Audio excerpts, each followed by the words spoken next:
কিন্তু দেখা যায় যাদেরকে দায়িত্ব দেওয়া হয়েছে তারাই অপরাধ করে।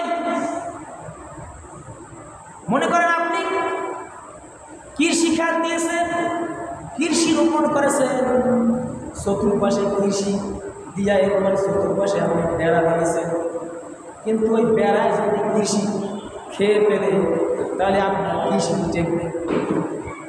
বর্তমান সমাজের অবস্থা হচ্ছে যারা দায়িত্ব আছে তারাই অপরাধ করে। তাহলে অপরাধ দূর হবে কিভাবে? আর এই অপরাধ দূর হয় না বিদায় আজ দেখা যায় আমাদের দেশে অশান্তি। বাংলাদেশ বিশ্বের দ্বিতীয় মুসলিম কান্ট্রি, এই দেশে কোরআনের আইন নাই। এই দেশে শান্তি থাকবে পৃথিবীর সবচাইতে বেশি শান্তি। কোনো অপরাধী চলবে না, আল্লাহর কোরআনের আইন ছাড়া কোনো কথাই চলবে না, আল্লাহর কোরআনের আইন ছাড়া কোনো আইন চলবে না, আল্লাহর কথা ছাড়া কোনো কথাই চলবে না। কেননা বাংলাদেশ হচ্ছে পৃথিবীর ভিতরে দ্বিতীয় মুসলিম কান্ট্রি দেশ। কই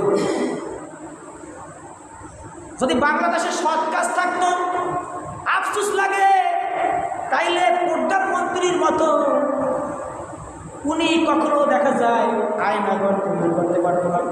এই কথা বলেন ঠিক কিনা? যদি সৎ কাজ থাকতো, সৎ কাজ নাই বিদায় আয়নাঘর তৈরি করেছে। আমি বলি বিশ্বের যে দেশের রাষ্ট্রপ্রধান হোক না কেন ওরা মানুষই না। কেননা ওরা যদি মানুষ হইতো তাহলে মানুষের মর্ম বুঝতো, ওরা মানুষই না, মানুষ না। যার কারণে দেখা যায় আয়নাঘর বানাইছে। কি প্রথম যখন এইটা মোবাইলের ভিতর দেখলাম, ইউটিউবে ফেসবুক, তা আয়নাঘর দেখো, এর ভিতরে যে কত যে মানুষের লাশ আল্লাহ ভালো জানে। কি করে সাহস হয়, কি করে সাহস হয়? অসংখ্য লাশ। কি আয়নাঘর? ওই ঘরের সম্পর্কে এমন ঘর, গোপন ঘর, ওই ঘরের ভিতরে অসংখ্য মানুষকে রাখা হবে, দুনিয়ার কেউ জানতে পারবে না। এটা হচ্ছে মূল অর্থ আয়নাঘর।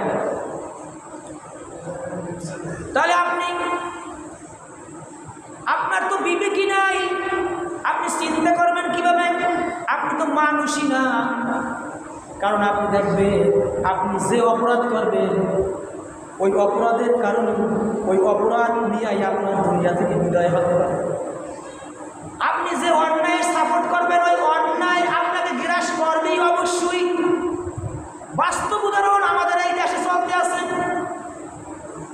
মনে করেন এই যে ছাত্র রাজনীতি, ছাত্র রাজনীতি কিন্তু নিষিদ্ধ ছিল। আল্লামা দিলওয়ার হোসেন সাঈদী বলেছেন ছাত্ররা লেখাপড়া করবে, এদের আবার রাজনীতি প্রয়োজন। বিএনপি সরকার বলেছিল এই কথাটা যে ছাত্ররা লেখাপড়া করবে, এদের রাজনীতির কিসের প্রয়োজন আছে। কিন্তু আমাদের এই বর্তমান সরকার কি করেছে?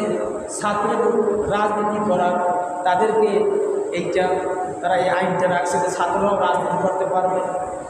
আজ দেখেন আপনি ছাত্র রাজনীতি আলেমোলামারা নিষিদ্ধ করেছে, আর আপনি নিষিদ্ধ করা সেটা আপনি নিষিদ্ধ করেন না, যার কারণে এই ছাত্রকে হাতিয়ে কিন্তু আপনার পতন হয়েছে। ঠিক কিনা বলে?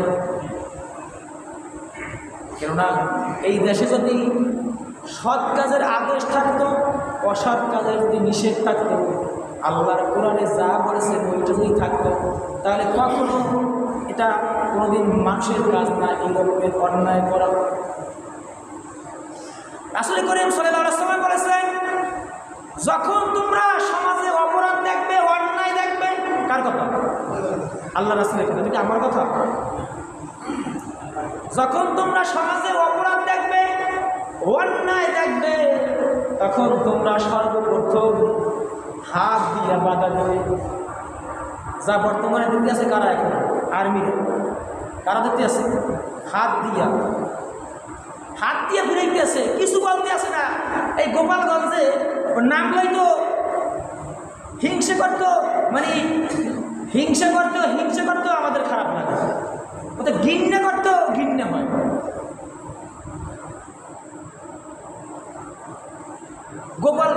করে আর্মি গাড়ি পর্যন্ত জ্বালাই দিস।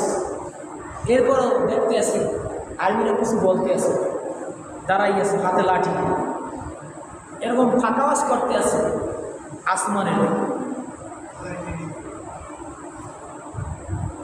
তারা কি সেনাবাহিনী হচ্ছে দেশ রক্ষক।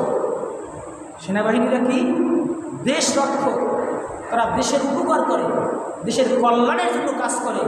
বাহিরের রাষ্ট্রের সাথে তোমরা কোনোদিন যদি যুদ্ধ হয় তাদের সাথে মোকাবিলা করে জয়লাভ করা তাদের দায়িত্ব আছে সেনাবাহিনীর।